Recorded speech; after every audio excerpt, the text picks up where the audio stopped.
Hey, what's up everyone, Morey Croson here, and today we're going to be talking about the load and really a common myth with the load that I think ends up being very misconstrued and misutilized, and it's really affecting quarterbacks and their ability to throw. We're going to start the video right now. This is the newest edition of the Performance Lab. Reach your individual goals. You don't want to just talk about straight line speed. We also want to talk about your ability to be quick. We break down your video. Let's make you into the quarterback I know you can become. All right, so if this is the first time you watch one of my videos, I really go in depth into quarterback mechanics. What are some of the specifics that really make a big difference in your ability to be efficient with your throw, right? Be able to throw the ball further, be able to have better accuracy. What are the key determining factors when it comes to doing that at the highest level? And so what we're gonna talk about today is gonna be the load. And the reason I'm gonna get into the load is because I've just seen so many people make the mistake as quarterbacks that they really do this type of extra action with the football, right? Because and this is something I was taught as a quarterback, is to start your load doing here, right? By getting that nose of the football up. And if you're a quarterback coach watching this and you believe that ends up being the thing, the main question I would ask is why? Why are we doing this? Why does this matter? Right? Because I'd make the argument that it doesn't matter, and I'd actually make the argument as well that it's negatively impacting your ability to throw the football. And the reason is because it's really compartmentalizing the loading position, right? It's making it so there's a elongation part of the load that is making it so now quarterbacks aren't able to get their elbows in the right position, and really makes it so they drop the elbow and use a lot more arm in their throw. And we all know that quarterbacks don't want to put more arm into the throw. They really want to be able to utilize their whole body. And so what happens is when we do this, a lot of guys end up doing this, right? When they're stepping, they start to get a lot of this action going, right? Very quick to get their hips through, very quick to get their body moving onto the front leg. And then with this position here, that makes it so now they're like this. Okay, and when you start to slow it down, you see it all the time where guys are throwing and they're very quick to open up the hip and the front shoulder, but are now delayed here. And it has to do with this movement.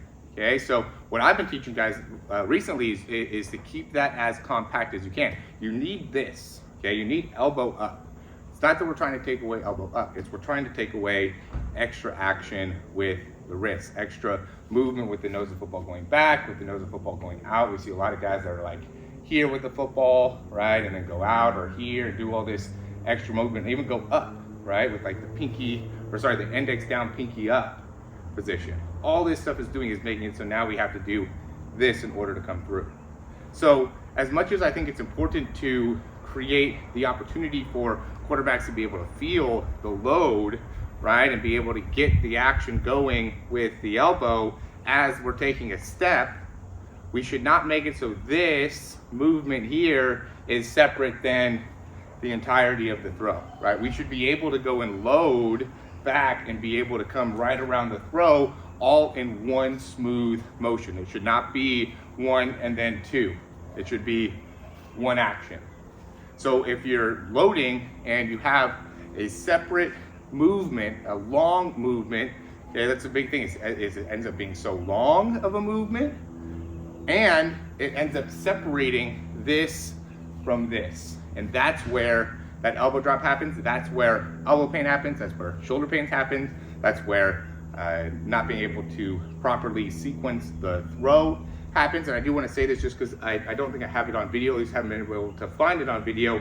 The sequence is land, okay, we want to step, land, okay, then rotate with the hips, step, land, rotate, front shoulder closed, okay, then step, land, rotate, then hit the shoulder opens, okay, so step, land, hip rotation, shoulder opens, elbow comes through, wrist comes through, finish. Okay, so that's the sequence. Step, land, rotate with the hips, front shoulder opens, elbow comes through, wrist flick, finish. All right, so it wants to be that action when we're going through the throw. Common mistake is with that, well, I guess there's two. One, most common, front shoulder open right away, right? Front shoulder opens with that front shoulder, with the front hip, right? Front shoulder opens with that front hip. Or before, front shoulder opens before that front hip.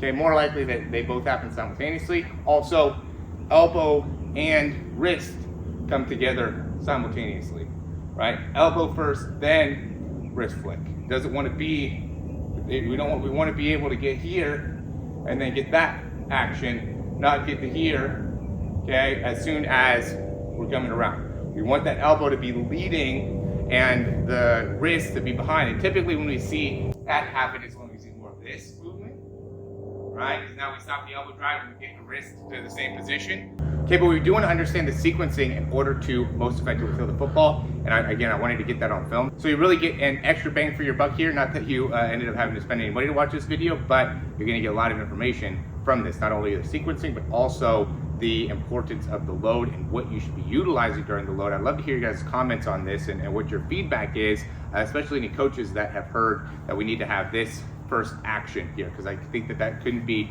further from the truth. I really think that you want to be able to be as compact as possible during the load, and the most effective way to do that is to maintain more of a neutral wrist position. Let's not get stuck in doing any type of extra movement. Keep your wrist neutral, come right through the throw. So as always, guys, thanks for watching. If you like the information, click that thumbs up, subscribe to the channel. Questions, comments, recommendations, you can leave those down below. Also check out what we got going within the different offers and programs we got. I mean, we have the 3-month program, obviously a great option. We made a monthly option as well. If you want to just get a quick fix, we do have the mechanics breakdowns. It's also good for people that are a little bit older, let's say, and just doing it's more of like a hobby or maybe a coach that's looking to get a specific breakdown for a athlete that they're working with, or a dad that's looking to get a specific breakdown for their son. And then from there, I would say Quarterback University is also a great option too, just because you can get consistent information on there, and that also gives you access to potentially getting breakdowns as well as our personalized programming. So we have all that down in the description down below. If you have any questions, again, let us know. We'd be happy to be able to answer those for you. Thanks for watching. We'll talk to you soon.